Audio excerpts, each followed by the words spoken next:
நண்பர்கள் அனைவருக்கும் வணக்கம். இன்னைக்கு நம்ம அந்த வீடியோல நகை கடன் தள்ளுபடி என்ற புதிய தகவல் வெளியாகியுள்ளது. ஸோ அதை பத்தி தான் இப்ப நம்ம பார்க்க போறோம்.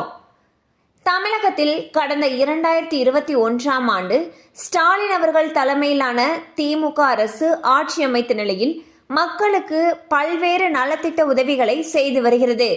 குறிப்பாக பெண்களுக்கு இலவச பேருந்து, மகளிர் உரிமை தொகை மற்றும் நகைக்கடன் தள்ளுபடி என ஏராளமான சலுகைகளை மக்களுக்கு வழங்கியது.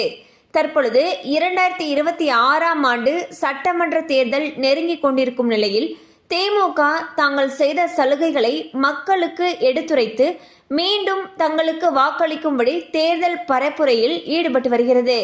இப்படியான நிலையில் கூட்டுறவு நிறுவனங்களில் 13.12 லட்ச பயனாளிகளுடைய 6000 கோடி நகைக்கடன்கள் தள்ளுபடி செய்யப்பட்டுள்ளதாக தமிழக அரசு தெரிவித்துள்ளது.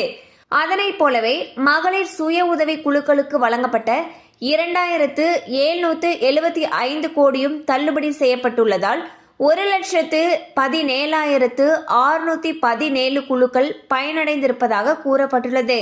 நகைக்கடன் தள்ளுபடி திமுக அரசு நிறைவேற்றவில்லை என்று இபிஎஸ் குற்றம் சாட்டியிருந்த நிலையில் தற்பொழுது அதற்கு விளக்கம் அளிக்கப்பட்டுள்ளது. அதாவது ஏற்கனவே நகைக்கடன் தள்ளுபடி செய்யப்பட்ட அறிவிப்பினை வெளியிட்டிருக்கும் நிலையில் 2025 மற்றும் 26ஆம் ஆண்டில் வாங்கப்பட்டிருக்கக்கூடிய நகைக்கடன்களையும் தள்ளுபடி செய்ய வேண்டும் என்பதே பொதுமக்களுடைய கோரிக்கையாக உள்ளது. ஸோ பாத்தீங்கன்னா திமுக அரசு ஆட்சிக்கு வந்ததுக்கு அப்புறம் கூட்டுறவு சங்கங்கள்ல வாங்கின நகைக்கடனை தள்ளுபடி செஞ்சாங்க. ஸோ அதே போலவே 2025-26ஆம் ஆண்டில் வாங்கப்பட்டிருக்கக்கூடிய நகைக்கடன்களையும் தள்ளுபடி செய்யணும் அப்படின்றதே பொதுமக்களுடைய கோரிக்கையாக இருக்கு. கண்டிப்பா அந்த அப்டேட் உங்களுக்கு பயனுள்ளதாக இருந்திருக்கும் நம்புறோம். மேலும் இது போல அப்டேட்ஸ் உங்களை உடனே ரீச் ஆகணும்னு நினைச்சீங்கன்னா நம்ம சேனலோடு தொடர்ந்து இணைந்திருங்கள். தேங்க்யூ ஃபார் வாட்சிங்.